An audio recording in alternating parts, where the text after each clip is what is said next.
Hello, welcome to the Understanding Anxiety series. This is episode 3, Health Anxiety, when every symptom feels serious.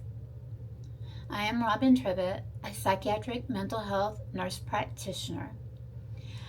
Today, let's imagine Jane again. A few weeks have passed since her panic attack. The emergency room told her everything looked normal. Her heart was healthy. Her blood work was reassuring. Everyone told her, "You're okay." For a few days, she believed them. And then one afternoon, she noticed a strange sensation in her chest. Immediately, her mind went back to the first panic attack. What if they missed something? She checked her pulse. She Googled her symptoms. She read about heart disease. And then she found a story about someone whose tests were normal until they weren't. Now she's terrified all over again. She goes back to the doctor, more testing. Everything is still normal. For a little while, she feels better. Then a headache starts, or a muscle twitch, or dizziness. And suddenly, her brain is convinced maybe this time it's a brain tumor. Maybe this time it's multiple sclerosis. Maybe this time it's something serious. If someone came into my office and told me Jane's story, I'd tell her something very important. Her anxiety isn't about making symptoms up. The symptoms are real. The fear is real. The problem is that your brain has become convinced that every sensation means danger. And today, let's talk about why that happens and how to begin breaking that cycle. So let's go back to Jane. Remember a few weeks ago she had a panic attack? She went to the emergency room. The doctors examined her. They ran tests and they told her your heart looks healthy. And for a little while she felt relieved. And then one morning she woke up with a headache. Most people would probably think maybe I didn't sleep well. But Jane's brain went somewhere very different. What if it's a brain tumor? She tried to ignore it, but the more she thought about it, the more she noticed the headache. She started paying attention to every little sensation in her body. Then she noticed her arm felt a little different. Her stomach felt upset. Her heart skipped a beat. And suddenly, every sensation felt important. Every sensation felt dangerous. If someone came into my office and told me Jane's story, I'd explain that what she's experiencing is called health anxiety. Health anxiety isn't about pretending to be sick. It isn't about making symptoms up. And it certainly isn't about being dramatic. The symptoms people experience are often very real. The headache is real. The racing heart is real. The upset stomach is real. The fear is real. What makes health anxiety different isn't the symptoms themselves. It's the meaning the brain gives to those symptoms. Instead of thinking, this headache will probably go away, the brain immediately jumps to, what if it's something life-threatening?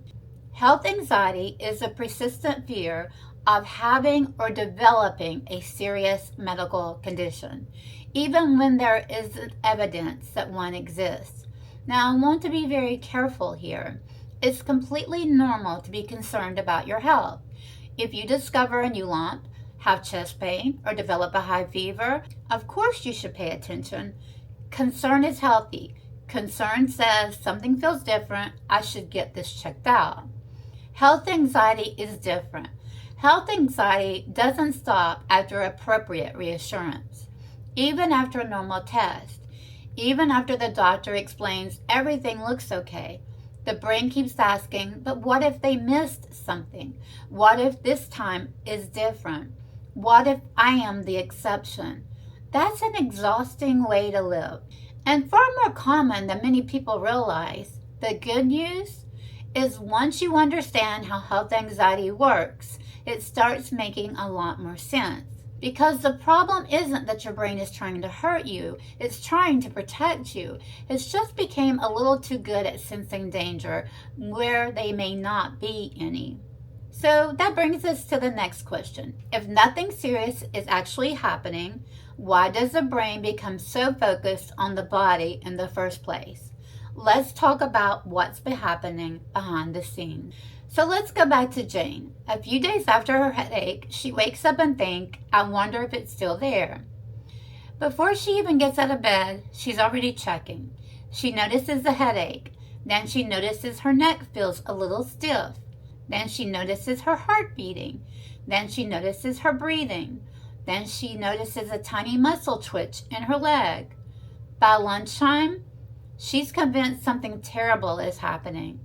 But here's what I want you to understand. Our brains are constantly receiving information from our bodies.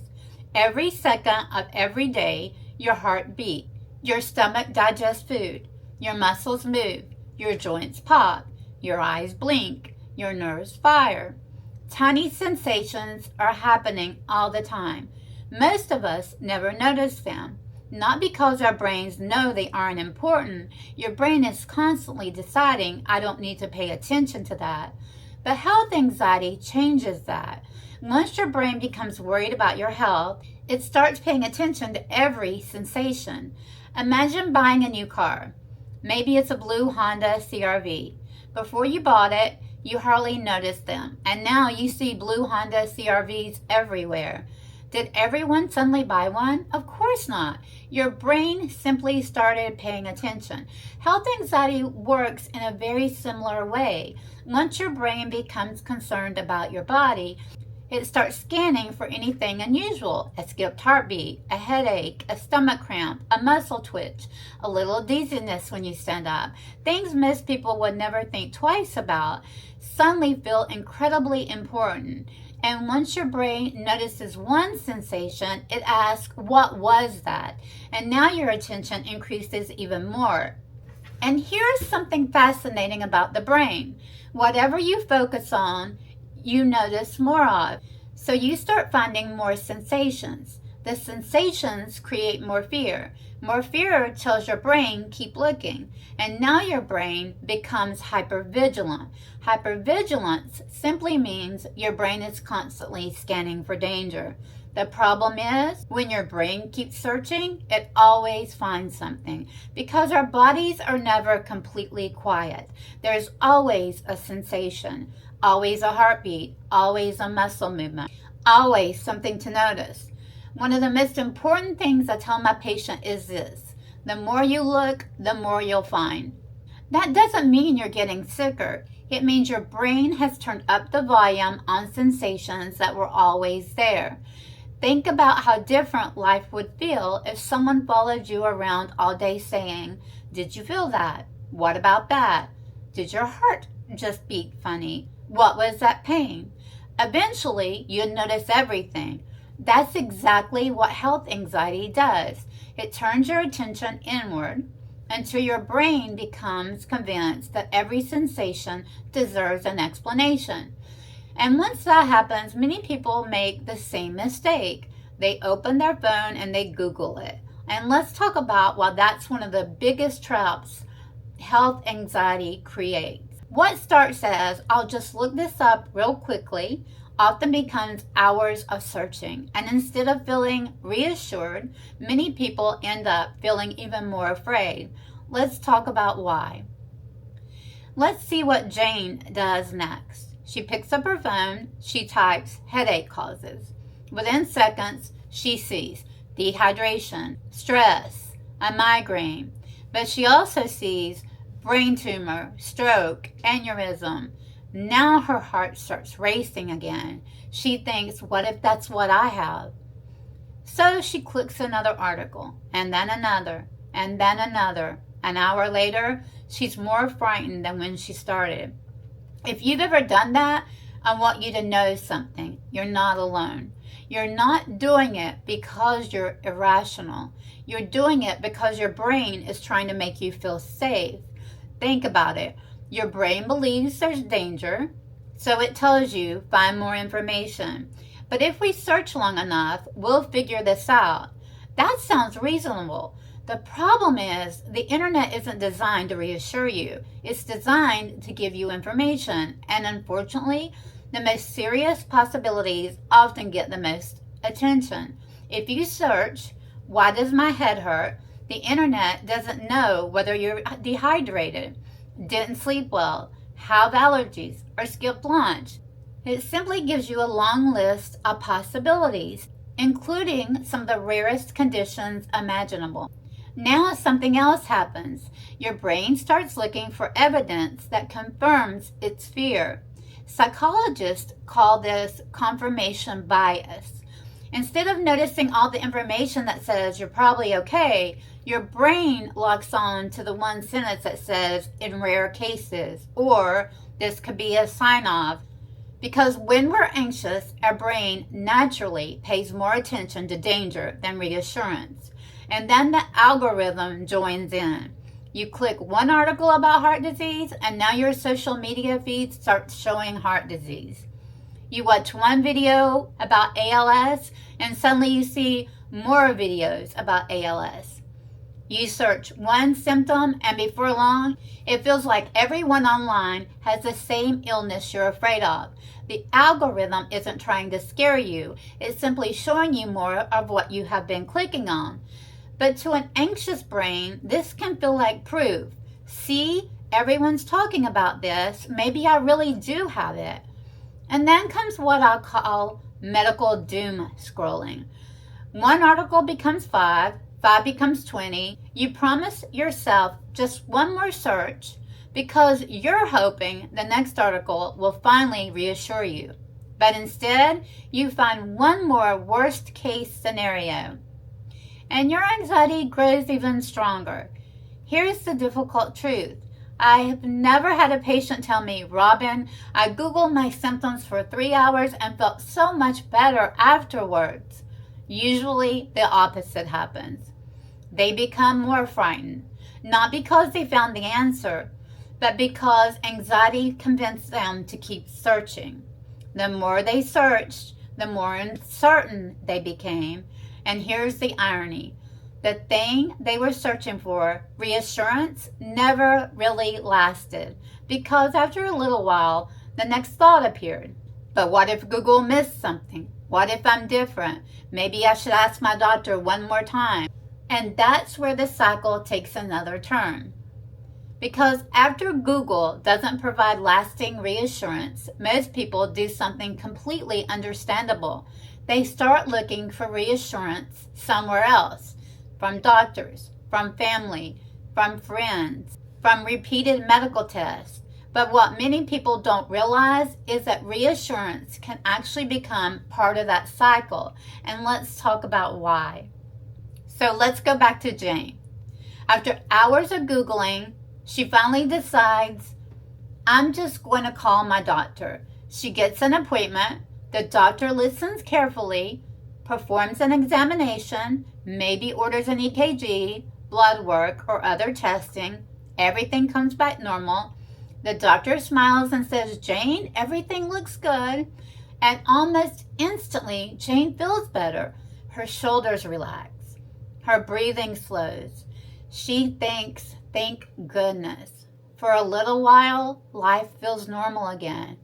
But then, a few days later, she notices a small pain in her leg, or a headache, or a skipped heartbeat. And suddenly, the thoughts come rushing back. What if they checked the wrong thing? What if something changed? Maybe I need another appointment. And before she knows it, she's right back where she started. This is what we call the reassurance trap. Let's look at what happens. Jane noticed a symptom. She becomes frightened. She seeks reassurance, maybe from Google, maybe from her spouse, maybe from a friend, maybe from another doctor's appointment. She receives the reassurance, and for a little while, her anxiety goes down. That feels good, really good.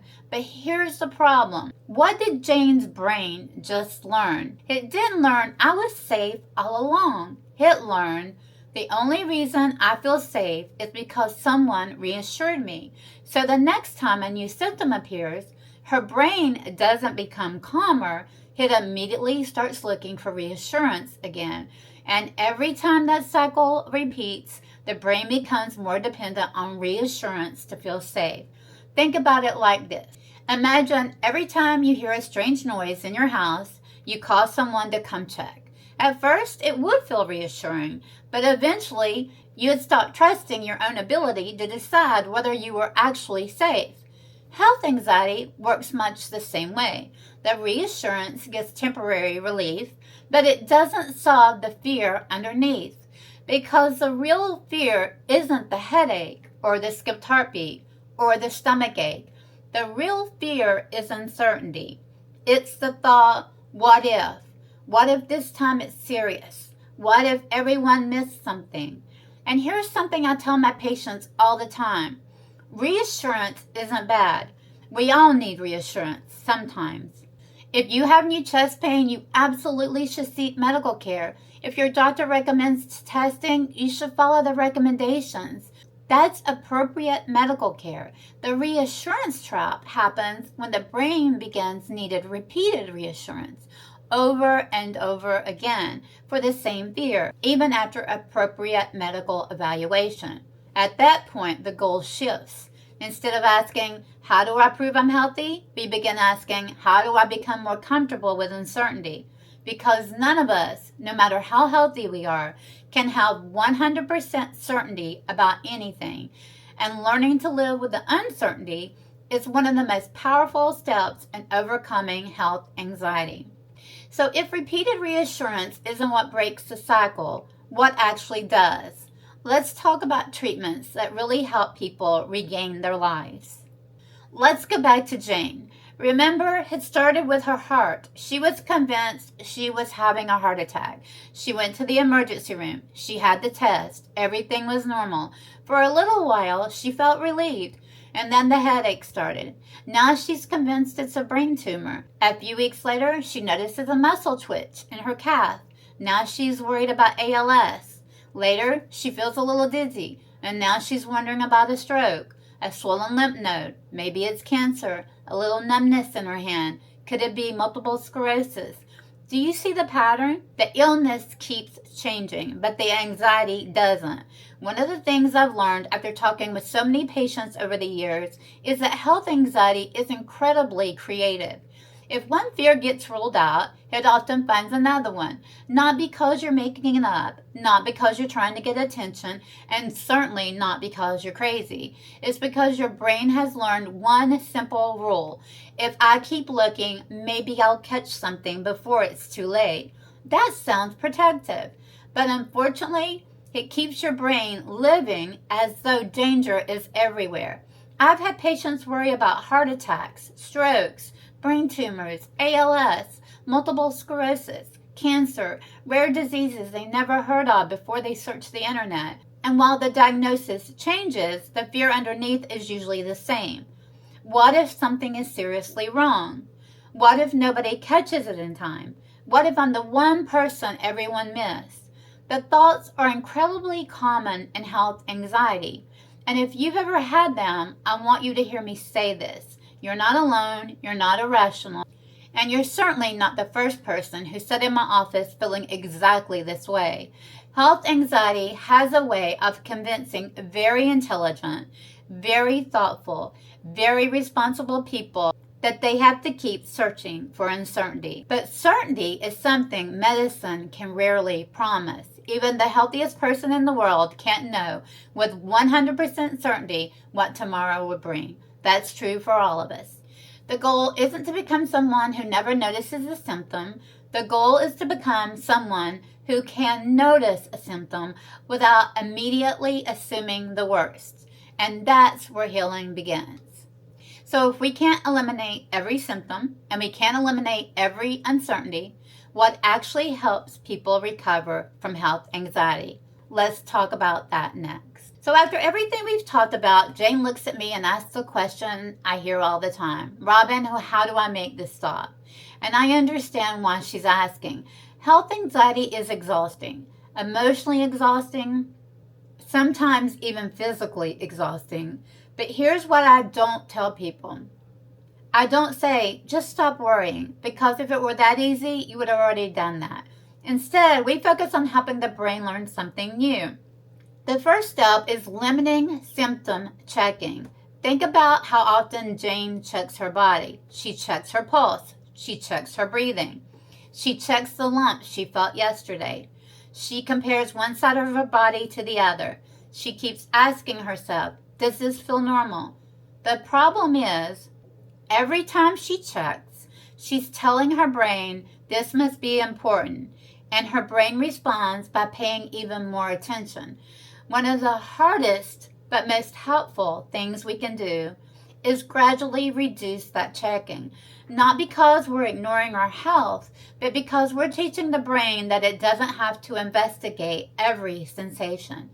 The same applies to Google. Remember, every search feels like you're getting closer to certainty, but most of the time, you're getting closer to more fear. For many people, one of the healthiest changes they can make is deciding, I'm not going to ask Google to diagnose me. Instead, if something truly concerns me, I'll talk to my healthcare provider.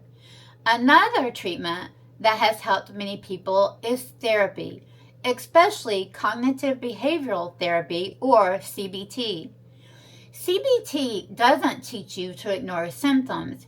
It teaches you to examine the thoughts you're having about those symptoms. Instead of immediately believing, this headache means I have a brain tumor, you learn to ask, is there another explanation? What evidence do I actually have? Am I responding to facts or to my fear? And over time, that changes the way your brain interprets physical sensations. Another important part of treatment is learning to tolerate uncertainty. I know none of us likes uncertainty. We all want guarantees, but the truth is no one gets them. Health anxiety often says, I'll finally relax when I'm 100% certain, but 100% certainty doesn't exist. Healing begins when we stop chasing certainty and start building confidence that we can handle uncertainty. For some people, medication can also be an important part of treatment, not because medication makes you stop caring about your health, but because it can reduce the intensity of the anxiety that keeps your brain stuck in this cycle. Medication isn't the answer for everyone, but for some people, it can make it much easier to benefit from therapy and the other strategies that we've talked about. And finally, I want to come back to something I think is one of the most powerful treatments of all: understanding, education, knowing what's happening inside your brain. I've had so many patients tell me, Robin, once I understood what anxiety was, I started feeling less afraid. Not because every symptom disappeared, but because they finally understood why their brain kept interpreting every sensation as danger. Remember, understanding doesn't eliminate anxiety overnight, but it does take away some of its power.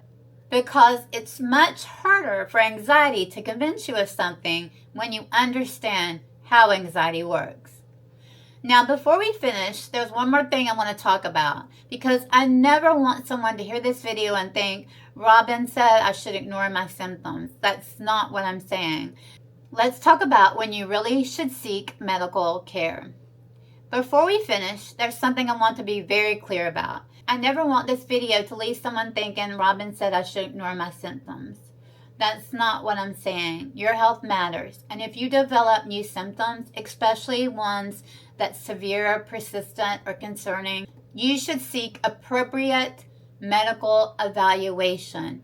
If you're having symptoms that could represent a medical emergency, like severe chest pain, difficulty breathing, sudden weakness on one side of your body, difficulty speaking, or other concerning symptoms, don't sit at home wondering if it's anxiety. Seek immediate medical care. Your safety comes first. I've said that in all these videos. Your safety comes first. Now let's go back to Jane. She did exactly what I would want anyone to do. When she had symptoms she had never experienced before, she went to the emergency department. She was evaluated. The doctors examined her. They performed the testing that they felt was appropriate. That was the right decision.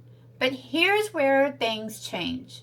Weeks later, the same fears kept returning, not because the doctors found something new, but because anxiety kept asking, what if they missed it? Maybe I should go back one more time. Maybe I need one more test.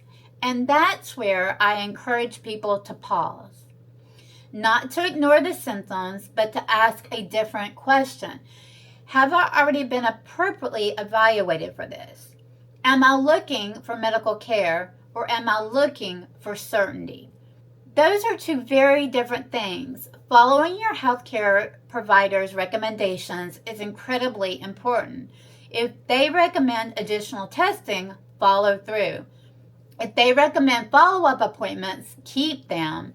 If they recommend seeing a specialist, do that. But if you've had a complete evaluation, your physician has explained the results, and your anxiety still isn't settling, it may be time to ask another important question. Could my anxiety be part of what's keeping this fear alive? Because sometimes the next step isn't another medical test, it's treating the anxiety itself.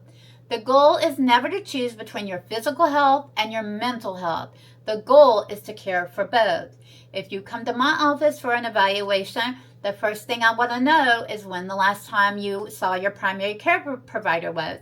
If you don't have a primary care provider, I will help you find one. We will order blood work and make sure there is nothing medically wrong. If some of the blood work comes back abnormal, I will refer you to a specialist in whatever area that is. And once all medical conditions have been ruled out, then we begin psychiatric treatment. So again, the goal is never to choose between your physical health and your mental health. The goal is to care for both. Sometimes this means seeing your primary care provider. Sometimes it means seeing a cardiologist or a neurologist. And sometimes it means working with a mental health professional to address the anxiety that's making every symptom feel catastrophic. Those two approaches aren't competing with each other, they work together. When we take care of both our body and our mind, we give ourselves the best opportunity to feel better. And that brings me to one final question. If health anxiety is treatable, can people really get their lives back? And the answer is yes. Let me tell you how Jane's story ends. So let's finish Jane's story. A few months later, Jane comes back to see me. She smiled and said, Robin, I still notice symptoms sometimes. I still have days when my anxiety gets loud. But something has changed. I asked her what changed.